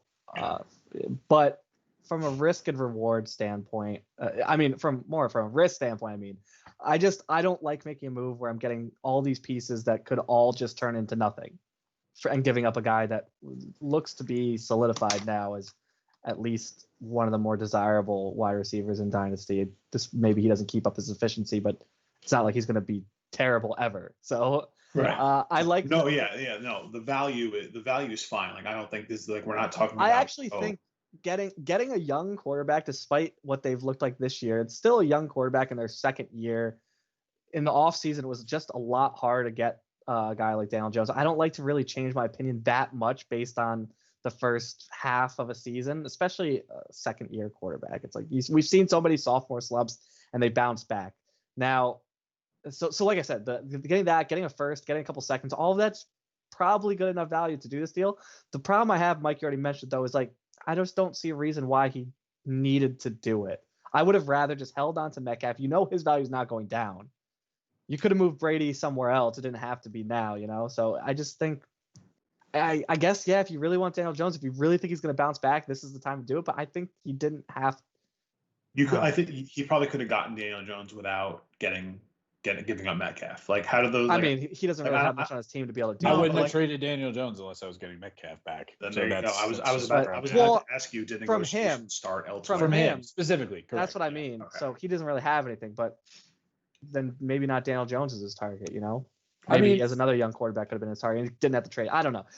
I don't like the deal, but I don't really hate it. I just don't really like it for him either. So I will say this on this. I don't want to be too long about it, but I will say a lot of the conversations me and you, Al, actually had a lot to do with this. I think it was the whole conversation of the currency of hope, and I had a death grip on that first round pick, and then I said to myself, I was like, our conversation about how last year's draft class might be skewing people's idea of the draft. Oh, it definitely is. It's always a home run. It's not always going to be like this. Exactly. And you, I can't remember. I think With you texted me like I was talking to you both at the same time. Yeah. Same thing. So and I saw what you got for what you gave up for AJ Brown, and I told Skylar straight up, I'm like, listen, I saw what AJ Brown went for. I know it's different situations. I'll give you all of this, and if you need me to come up a little bit, I can do it. But like, listen, you getting, now that you have Tua and Jones, that's a decent, I don't think Daniel Jones has it. I thought at the beginning of the year he might. Do I want him to turn it around as a fan? Yes, I do. But the turnovers are glaring, and that's the one thing you can't do as a young quarterback is turn the fucking ball over. And he's done that in every game except for one that he's played in the 18 starts he's had. So it makes sense to me from Skylar's standpoint. Yes, do I think he should have probably held on to DK? Yeah, of course. Why wouldn't you have? But to have a young stud who what you're getting, I would take that over all of the uncertainty of, you know what I mean? So I know that this draft class is supposed to be stronger, but who knows? Who knows if it is or not? So I'm happy with that. We don't know if everyone declares. It happens every year. A couple guys are not declaring. People all of a sudden get worried about the draft class. Chuba Hubbard is like a perfect example of that. Well, like he was Chuba, Harris, and Etienne all didn't declare. They were all supposed to be last year. Etienne too. So exactly. So I'm super happy with that trade, especially now having Metcalf, Hill, Crowder, and Jefferson going forward. Pretty happy about that. And I think something a lot of these teams are forgetting when it comes to trades is there's going to be another flex position next year, and people. Yeah. I'm keeping that in the back of my head. So. Yeah, hence why I've gone after all these high floor guys like Humphreys and stuff. So that played into a reason why I was giving up draft picks for another wide receiver, because now I have 4 wide receivers between Thomas, Hopkins, Allen, and Brown, and then I still have guys like Deontay Johnson, Jalen Reagor. So it's just like it gives me enough wide receivers to. That's why I haven't. That's why I haven't traded. I haven't made any other like notable deals because that flex is in the back of my mind. Yeah. So anyway, all right. So great. I'm happy with that. I hope Skylar's happy with that. I think it's a fair trade. It could be. No, it's like we're not like like I know other Skylar trades we've come on here and said, wow, like why'd you? But no, this isn't that. It's more. It's my only thing is I think Metcalf is so good that you build around. You like the return, just not who we gave up to get the return. I think it's more of a preference of how we like to build teams. We'd rather have the young wide receiver, but maybe he'd rather have the young quarterback, and he gets all this stuff on top of it. Correct. Because so, think about it. If I go back to my other dynasty league that I'm no longer in, but me and Lucho, we drafted DK Metcalf. We got him with the 6th pick, and this is non-superflex, so the 6th pick of that draft class. So I mean, with superflex, it would have been closer to 9 or 10. So you could get a guy like you got Jefferson at 11. Yeah, he might end up being just as good as, if not better than Metcalf. So it's like you can get guys that can also pan out, but at the same time, you could get guys like N'Keal Harry who went. N'Keal Harry, who went number 1 in that draft. Look what happened to him. So, all right. So let's go to this last one here. Where are we? Anthony trades Latavius Murray to Joey for Emo Benjamin and a 2021 fourth round. Now, dog. This isn't really a notable trade. It's on this list because this sparked a giant debate in our GroupMe of, and I'm not. It's not me. I don't want to sit here and like just call out Anthony and stuff, but I'm pretty sure everyone in the league has their like quirks as far as trading and their like nuances and annoyances that I'm sure other owners probably go, wow, why does this fucking guy do that? Whether it's just not responding to deals or texts or just. And look, I'm just going to be honest, like with Anthony, like when he makes a trade like this, and like Latavius Murray's nothing special, obviously, but you clearly like handed him away. And then if your argument is, well, my potential points is lower, the argument doesn't make any sense to where, and I'm not going to argue what you value players, overvalue, undervalue, whatever. I'm not arguing that because I'm sure I do the same with some of my guys. I'm sure everyone does the same with their guys. They maybe overvalue, but like, when Anthony comes to me saying, hey, do you want this guy? This is my price. And I go, all right, sure. And then he goes, well, actually, it's not the price now. It's higher now. It's like, all right, dude, well, we're not getting a deal done. Or when he goes, what guys would you trade? And I send him a list and then I get no response. It's like, well, then how, like, I don't know how, like, it's like, how do you negotiate with no responses and you're just negotiating against yourself? And then when you see a trade like that go through where the returns on complete dog shit, I don't think, Benjamin's a special teamer at best for Latavius Murray, who we see everyone's trying to argue that Murray blows, but look at his role. Like, I mean, he's still a floor running back and with the potential to be a top 10 option if Kamara ever gets hurt. Which we saw last season when Kamara was hurt for multiple weeks. Murray was a perfect fill-in and probably a running back 2 at worst. Well, he's last a running season. back. When Kamara's out, he's a running back 1 every week. Exactly. So it was a Saints running back. My problem is like you have a deal like that go through. And then you try and negotiate for a different guy, and it's just impossible to either negotiate or meet the price, which again, I'm not arguing the value. I'm not like it's on me to pay it, which I'm not going to do. But the frustration of, well, fuck me, if you're going to give away this guy, but then another guy, you're just going to make it impossible to negotiate, and you're going to try and make me start a bidding war with myself. It's just the frustration kind of boiled over, which sparked a big debate in our GroupMe about it. That's the only reason this trade was even on there. It's ultimately a nothing trade. Like it gives dog like a depth guy to throw in if shit happens. But for myself, this trade was offered to me, different circumstances. I think it was like a future third, and I kicked it around and I was like, yeah, kind of like, but I have so many Murray guys on my team, like guys who like. If for whatever, like guys like Gus Edwards. I mean, obviously, if Kamara got hurt, it would be a little bit different. But I'm like, right. Yeah, but then who am I going to drop? Like that type of thing. And I was like, right. It doesn't move the needle for me. But right. I can understand it. To me, it is a whatever trade. Right. I think this is him just being a little overreactive to the fact that he did win a game. When he had a crazy week from in general, and he played Skylar too. I get it from both ends. I can see the frustration, but to me, it's just it's a nothing trade. The debate was it's impossible to negotiate with this player, but then a trade where the return was complete bullshit comes back. It's just it's just like I've said, like I said it in the GroupMe. I kind of made my point here. It's just like it's more to address my own personal frustration. I get it. It's fine. Al, anything on that or? No. I have no further comments on this trade. I've already stated my opinion. I don't feel like bringing up anything else. Fair. All right, so we'll go to the waivers. Yeah. Nothing too notable this week. A couple decent pickups. These are the more notable ones. So, Skylar got Anthony Ferkser. I think that's how you say it, for 54 big ones, and I think if you needed a tight end, this was the place to go. I thought about it, but so then Al bid 30, Thom bid 30, Joey bid 18, Kyle bid 15, Alex Peanut bid 13, Bruce bid 7, Phil bid 6. So Al, you bid 30 here, high one. What was your logic? Just because he's going to probably start and you don't know about Jonnu Smith, or is that kind of I love Jonnu Smith a lot. Mm-hmm. The thing here was one, he's going to start. He's probably a good start at least this week, knowing Jonnu Smith's probably not going to play.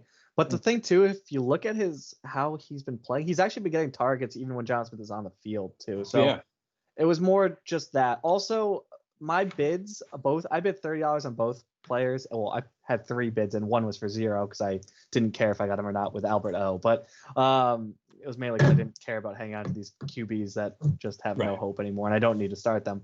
But I'm bidding 30 because normally, say I was 4-2, I would not be bidding 30. I was bidding 30 because I'm 2-4. If I lose this week, I don't really need the fab.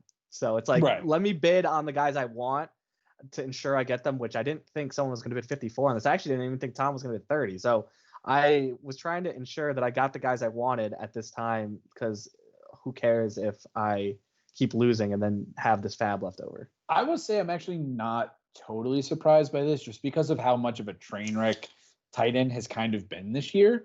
If you can get a guy who has really good, it's always But this is, listen, I mean, Skylar likes his guy, goes and gets him. And listen, cool with that. I'm always cool with that. Good move by Skylar. Especially for Skylar, because Zach Ertz just got hurt. So. Except for we're not cool with, what was it last year? What was the giant amount, Mike? Like, I forget who the player was that got picked up for like an insane amount of money.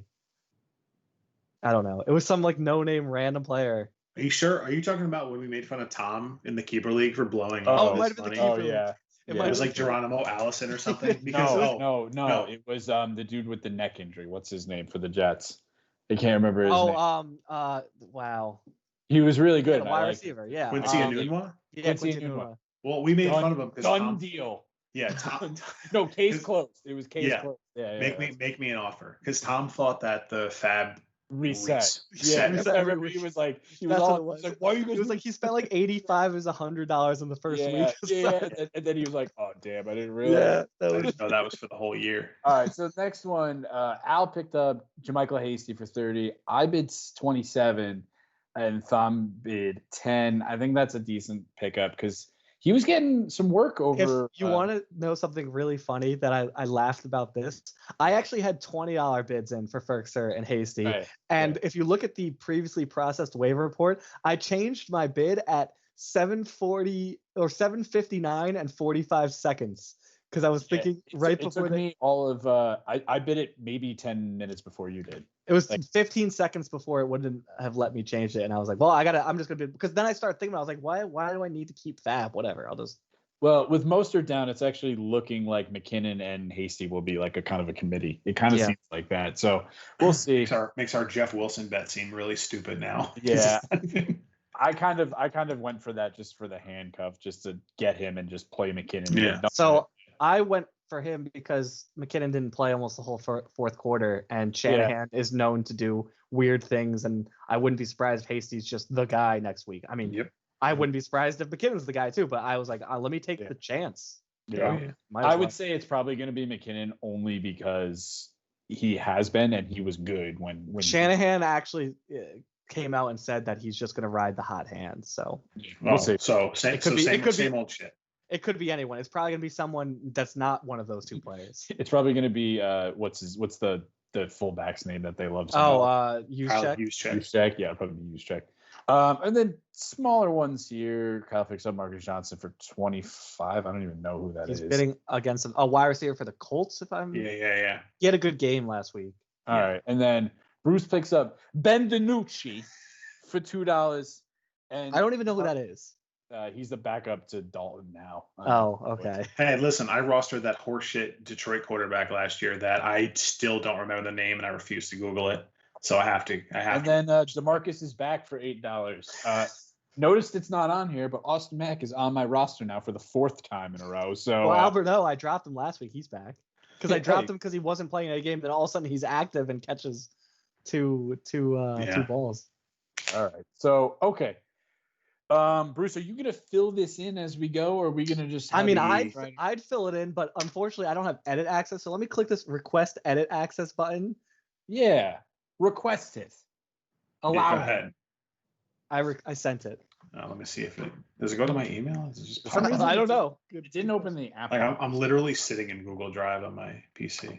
If you go to the share button, you could just change the access in there. Yeah, that's fine. Okay. By the way, appreciate you. Or you could just fill it in, Bruce. I mean, yeah, I could certainly do that. Just do that. Yeah, that's fine. All right, you got it? Yeah, I'll do it. Okay. So we're going to go with the bye weeks. Excuse me, I almost throw up in my mouth. We go with the bye weeks first.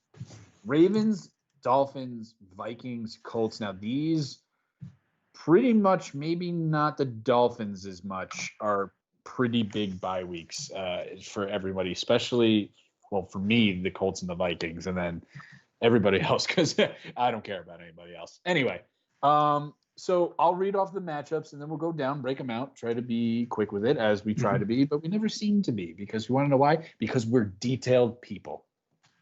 Not me, but everybody else's.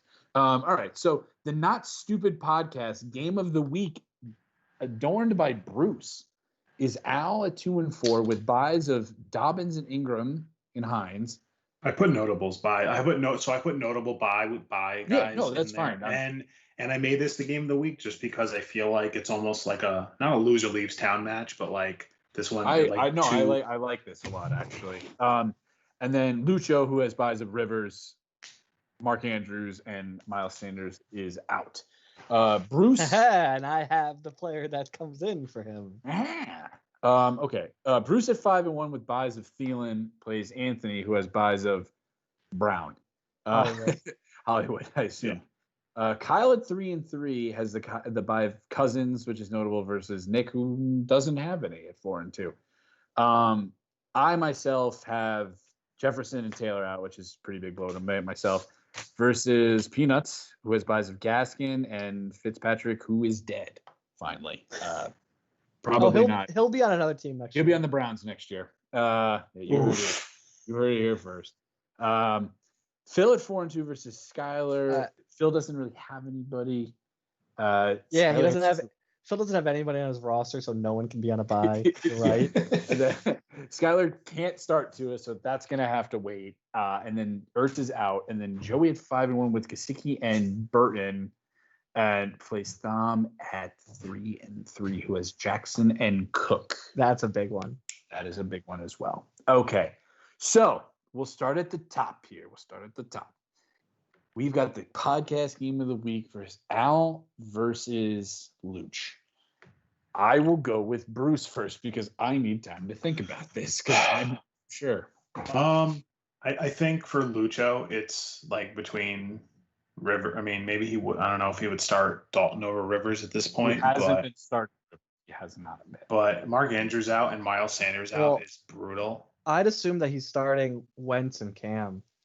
That makes the most sense. I mean, Wentz is playing the Giants. It's not like that makes sense. But it's Wentz is weird, man. Like he managed that like great second half against Baltimore, but then what if he comes out and sucks against the Giants, which is possible. He also is supposed to get Deshaun Jackson back and maybe Dallas Goedert. True. So Goddard would be a good play, especially with Andrews. If I had to guess, Goddard's not playing, but he hasn't been officially ruled out yet. But I mean, for me, I just think like his best player's out. Miles Sanders out hurts him. Well, that's not his best player. True. Derrick Henry. Sorry. But is Derrick Henry going to go off again? Like if he didn't have Derrick Henry go off like he did, Kyle wins that matchup last week. So I think for that, I got to go Alex on this one. Okay. This one's a tough one too. No Sanders, but then he can play like Montgomery as like a throw in there too. Even Harris isn't a bad play. You said Michael Thomas isn't gonna play most likely. Oh no, I expect him to play. He just might not. This is a push for me. I know that's a cop out, but I will say I do. Now that you have Locke back, I'm gonna go with you, Al. I'm gonna go with you just because I like your wide receivers a lot better. Locke is on my bench.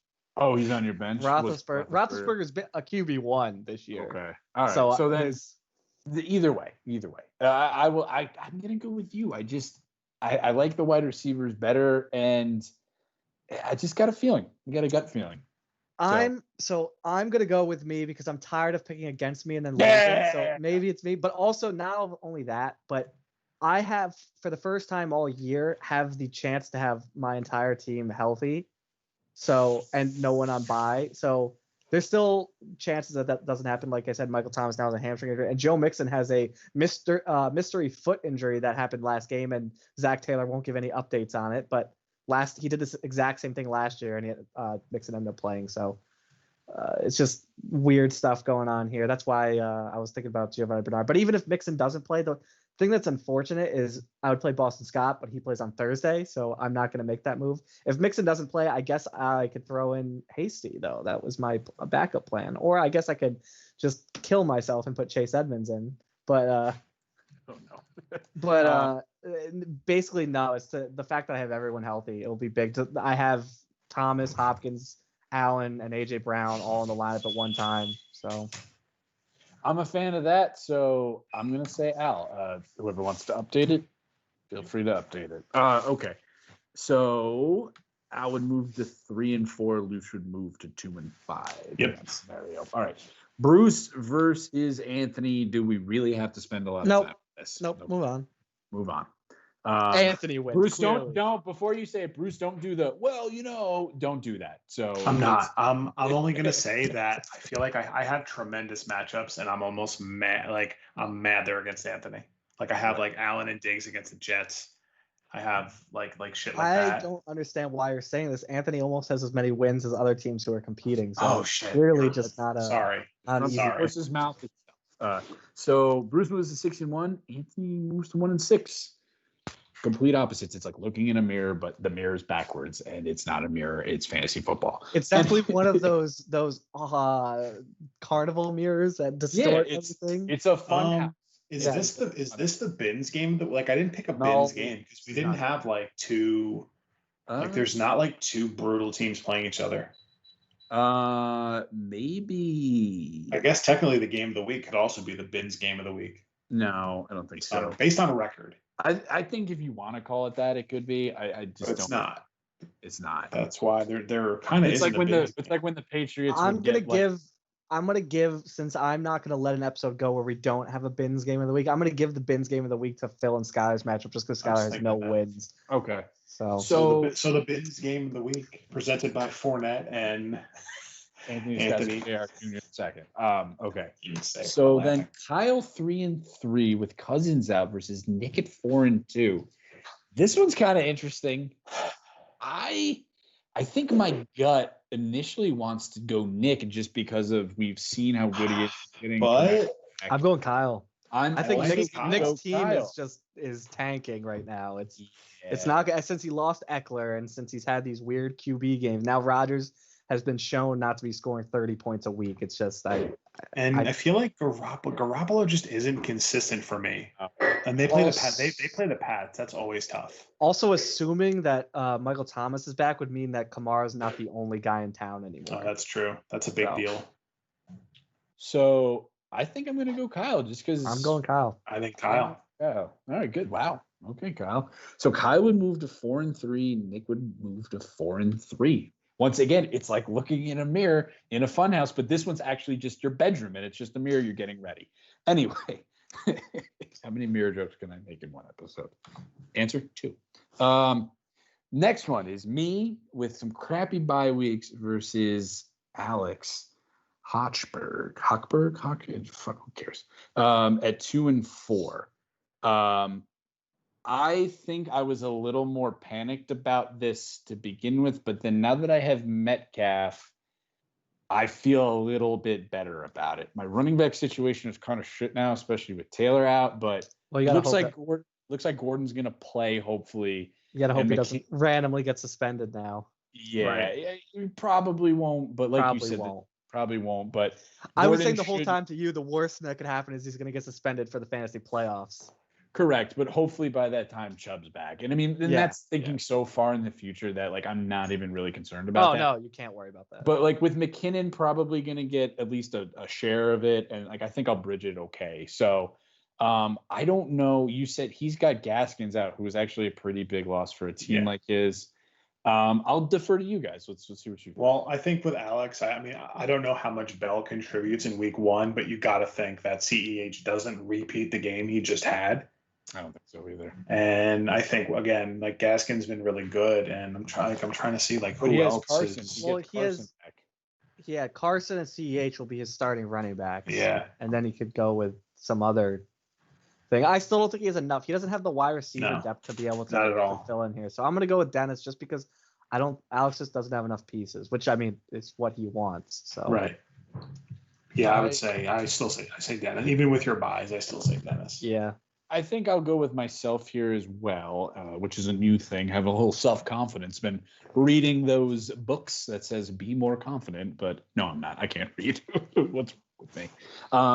I do like, just off to the side, I do like Alex's like base of a team. I think he's got something going here. So I'll say me, but it'll be close. It'll be a little too close for comfort. The only thing with Alex now is he, as it's been for every single trade I've tried to make with him for the past year and a half, he holds on to try to get as much as possible and then ends up not making a deal half the time with players, and then they just turn to nothing. I offered a first-round pick for Jameis Winston last year, and that would look to be like a great pick at this time. I offered a first and a second for Chris Carson last year, and that, again, I mean, seeing where his team's at now, probably would have been a good pick because he's trying to get a first for Chris Carson now, and it doesn't look like I mean, even if I didn't have my depth, I wouldn't pay a first. Exactly, because it's a guy that doesn't have a contract. That's exactly the thing, is people can get other options. I will say this.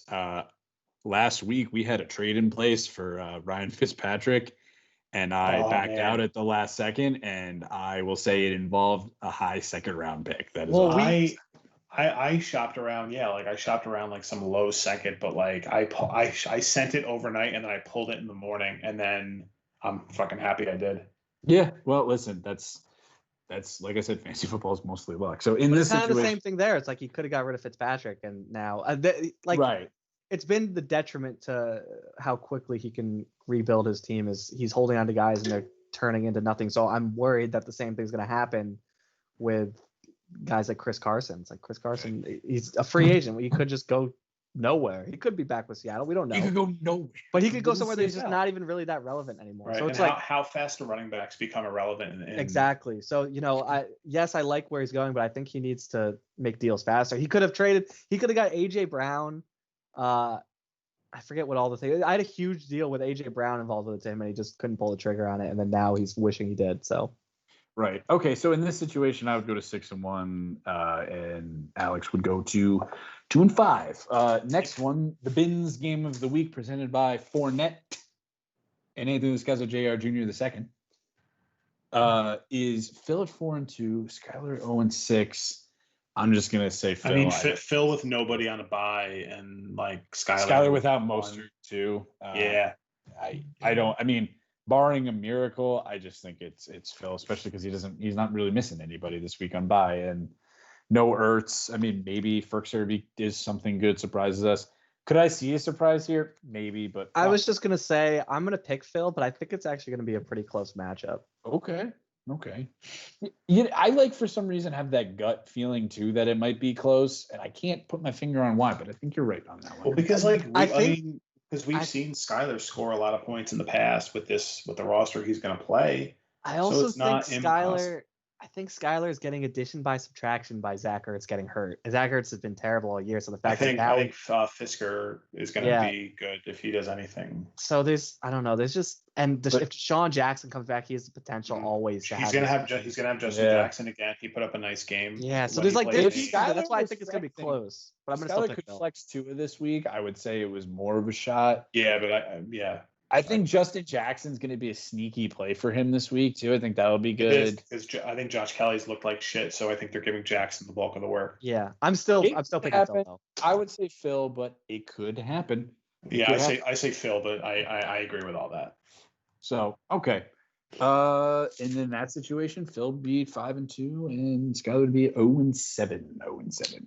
Lastly, it's just versus. I'm just gonna say, like, without doing like a quick, like a whole thing, like I think this is just it's the wrong week for Tom to have these guys on a bye. And granted, I don't know if Cook would have been healthy anyway if there wasn't a bye week. Like I don't know if he would have played this week, but he doesn't have a super flex. Doesn't he only have Trubisky rostered, right? Yeah. So I feel like there's no super flex. Only have Matt Ryan. And his running backs were kind of shaky past Cook anyway. So I mean, who does he have? Fournette. Who is he even going to play? Le'Veon Bell. How much is he contributing with his first week with Kansas City? I mean, his receivers are good, but I don't think it's enough to catch Joey. Well, Joey now the thing is, I don't even know if Chris Godwin is as good as he was without Jameis. I don't think we've seen Brady spread the ball around. I don't think Godwin gets the targets anymore to be as good. We talked about this in the offseason. Is Brady a downgrade for fantasy for a lot of these guys? And it's showing it is, because even Evans hasn't been crazy effective. Yeah. But I think it's the same shit with New England. Like, who were you starting on New England in those past few years? Like, it was just Edelman, but it was Edelman, and there was really no one else there. Now there's a bunch of people there, so he just throws to everybody. Right. So there's he could have a boom week, but yeah, I don't see it for this year. There's just a lot of things there, because there's Ronald Jones and there's Brayton, and now Gronkowski's doing well, and then you have Godwin, you have Evans. Gronkowski has to by default, just with no OJ Howard, I think. Yeah, and plus Brady has advocated strongly for Cameron Brate too, and whether or not that's a real thing or not, I don't know, but so I think it's going to be Joey here. It's even with the tight ends out, I still think it's going to be Dog. I think Dog had a tough week last week, and I think he's due for some luck, as we always say we are. Whether or not that's true or not, I don't know. But in that situation, Joey would go 6-1, and Thom would go 3-3. It's not loading on mine, so you can just read off the Week 7 predicted standings. Now, do it now. I just fucked everything up. Yeah, Bruce is messing up over here. I'm watching it happen live. All right, so I think that's got it. Yeah. All right. So based on our predictions, so after week 7, the predicted standings are me at 6-1, Dennis at 6-1, Joey at 6-1. For the top 3 at 4, it's Phil at 5-2. It looks like a tight race for the playoffs if this all sticks. So in 5th, Nick at 4-3. In 6th place, Kyle at 4-3. 7th, Tom at 3-4. 8, Al at 3-4. I'm not sure about the points, but I think you guys are. I'm not sure if that's accurate based on points. But 9th is Lucho at 2-5. 10th, Alex Hochberg at 2-5. 11th, Anthony 1-6, and Skylar still winless in the bottom, 0-7. That's not based on any kind of projected points. Obviously, that's just based on standings. Correct. Okay. That wraps it up there. We're a little under 2 hours, I think, right? Maybe a little under. It might be a little edited out here. Give or take, probably a half hour, 40. Right. Okay. So I have one more thing I wanted to do. I wanted to prepare for this a little bit better, but in typical me fashion, I didn't do that. If you guys have the phone up, something real quick I wanted to do, because we're almost at the halfway mark of the season. We're not totally there yet, but we're close. I wanted to look back at the draft really quick and just look at the rookie draft. Sure. I want to look back at that and not maybe go through all of it, but I had an idea of just some picks, and I wanted to give props where props were due and give shenanigans where shenanigans was due for good picks and bad picks. Obviously, a lot can change in the future. Specifically, just thinking off the top of my head, something like DeAndre Swift, it's an incomplete. We don't know now. He had one really good week, but based off so far. So I'm going to just looking at it quick. I have it pulled up in front of me. And if you agree, you disagree, or if you have something you want to add, feel free. I don't want to take too long on this, but this is something I kind of wanted to do. I will give a big props to Kyle for trading up. I know it was a lot, but to get CeeDee Lamb, because that looks like a great deal for him now, because I don't think he would have been able to have another stud wide receiver like that. I got to give him props for that as well. Scrolling down. Are you doing this whole segment to give yourself props for trading up? I might be. It's part of it. No, there's actually a couple picks in here that I really wanted to highlight. Okay. Good and bad. So shenanigans pick, Cam Akers. He's not looking great so far. He doesn't look good. It's still an incomplete, but judging who was left there, I don't necessarily think that was good. And I would have taken Dobbins possibly before I would have taken both of them. Maybe not Swift, but I would have probably taken Dobbins before Akers. So that's a wag of the finger. wag of the finger. And I could be wrong. We could be looking at it in 3 weeks being like, wow, Cam Akers is the best fucking rookie running back. So who knows? To myself, I've got to give myself a pat on the back for trading up to get Justin Jefferson. It looks like a really good move now. Who knows if it will be in the future? I don't know. Could have been that. I was hoping that would be my pick, but I'm not mad at Henry Ruggs. But go on. Too slow. Okay, so then scrolling down, another wag of the finger. Keyshawn Vaughn, still an incomplete, but I think at the time that looked like an okay pick. Seeing how things have gone now, and so big. The big problem with that is Tom drafted a position he needed, and there was still the best player. There were still so many good wide receivers there. Even at the time, I thought that was too high for Keyshawn Vaughn. So wag of the finger there, and then in that same vein, a wag of the finger at myself for this Jordan Love pick, because I don't know. Seeing who's below that, and what I got rid of Jordan Love for, like okay, but whatever. T. Higgins available and Laviska Shenault at Brandon Ayuk. Brandon Ayuk too.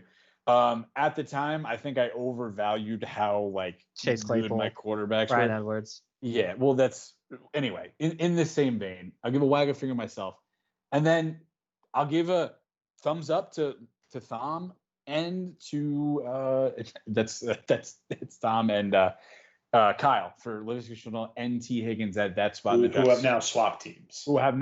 Swapped teams, exactly. Wag of the finger to the Jalen Hurts pick makes no sense to me whatsoever at that spot. Brandon Ayuk, thumbs up. Scrolling down, nothing. Had an awesome draft. Tyler Johnson, thumb up. Big fan. Anthony Izawini, Antonio Gibson at 3.3. That's the best thumbs up. value. No, Chase Claypool. Going down, and then I got to give another thumbs down to Cole Kmet at 308. Not a huge fan of that pick. Didn't think it was good. But probably the pick of the draft, Chase Claypool to fill at 3.10. That was pretty good. I'm a fan of that pick. I think at this point, picks are just picks. Yeah, and then just continually scrolling. Nothing really here. In a fourth round, I'll say for myself, I think I have more with Darnell Mooney, who I got as a free agent, versus Antonio Gandy Golden and Quez Watkins, who I actually use my picks on. Well, Lucho getting Gabe Davis looks like a huge steal. Yeah, I tried to trade for him. I couldn't get him. As of right now, it looks like once John Brown is gone, he's just taking that spot. So I'll also give a big thumbs up to Justin Herbert too, because I was not a huge fan of the player. But I got him with just a pick. I didn't trade. You can tell Phil, but I was saying that it should have been Burrow to Herbert as the top 3 picks of this draft. I'll take it, man. To get him at 9, and I have, and it got me that Skyler second, because it allowed me to trade Breeze. Well, so that's why when I texted Joey about that third pick when he was shopping it and he told me what he wanted, I was like, no. And then I forgot who said it. They're like, well, why are you not? I'm like, because I either get Tua or I get the best running back available in the draft. I'm not going to complain about that. So in hindsight, maybe should have taken Herbert, but you know what? It's hindsight. Who knows? But tough to say for the rest of the picks. Some of them are tough to say. I think the Raider pick, I like where it is, but we don't really know too much yet. So it's hard to be great value, not great value. I think off the player itself, I think what you want him to be. I think it's a great pick where he is there. But even somebody like Denzel Mims too, I don't know. He's been hurt. Don't know, and he's been hurt, and who knows? I mean, in that offense, he might not look great, but overall, some really good deals, some not so good ones. But this was a pretty deep draft. Looking back, you've got some pretty big players in the third round being. Well, that happens. That happens every year. There's always 1 or 2 guys of every round that do this. So you'll see again guys like Chase Claypool being in the third round. I wish I still was in that other dynasty. I could have pulled up what some of the values were later, but there were some good ones. Actually, 4.06 Devin Duvernay is actually good value. Could be good. That's a pretty decent one that far down. So good. Listen, good draft all around. A lot of good picks from everybody. Not some good picks from everybody else. So I got nothing else. If anybody else would like to add the fan ranking. Did we do that today? We didn't do that. We're going to hold off on that until next week. Are we? Do you have it? Well, I mean, we can rank them pretty quickly. Okay. Dog number 1 for sure. Not even close. And that's it. And So No, don't even- Tom is number 2 easily. Oh, Tom yeah, is number that is weekly. Hold on. Let me pull up a notepad and let me rank this really quick. So I'm not going to include the people of this podcast, which are us 4. So we'll take me and Lucho, Mike, Dennis, all out. Okay, so what do we have left? We have Dog at number 1, which that could Right. still change. Tom at number 2. Right. Let's see. We got who else is in this league? I would say, honestly, I'd say Skylar 3. He pretty much religiously listens to this too. He's got to be up there. I think Anybody else? I think it's very close, but I agree with you. Skylar 3 and then Kyle 4. Kyle 4 because it makes me laugh. Who else are we missing? So Nick definitely bottom of the list. Last always. I gotta put Alex Hopper at 5. No, I gotta put Phil at 5. He's listened to this more. Alex Hopper at 6 because he has. I would switch. A I would bit. switch. I would switch Phil and Kyle. I would because Phil Kyle sent me that listens- picture of him hanging out in his room, watching Thursday Night Football and listening to the podcast. Kyle's been at Tom and Anthony's watching the podcast every week. Okay. So All right. Fair enough. who else is in our league? I don't even know. There's one person I'm missing. I think. Alex. Nope, I got him. I think you got it. No, we said that. who's, Skylar. no, Nick. we got him. Nick's at the bottom. Yeah. I'm pretty sure you got it. No, there's You definitely need 8. there's one person I'm missing. Who the fuck's in this league? Oh, Anthony. Anthony. Where do we Uh, put Anthony?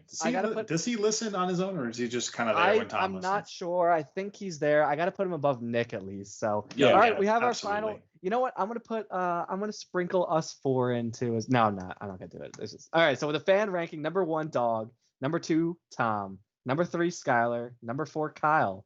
Number 5, Phil. Number 6, Alex. Number 7, Anthony. And last by a whole lot, Nick, because he. Then the ocean, and then Nick. at the Yeah. bottom. Mhm. Hey, listen, I think that's pretty accurate. It didn't take nearly as long as I thought it would. Let so- us know if you disagree with the list. Maybe show us why you deserve to be higher. And then send in your host rankings.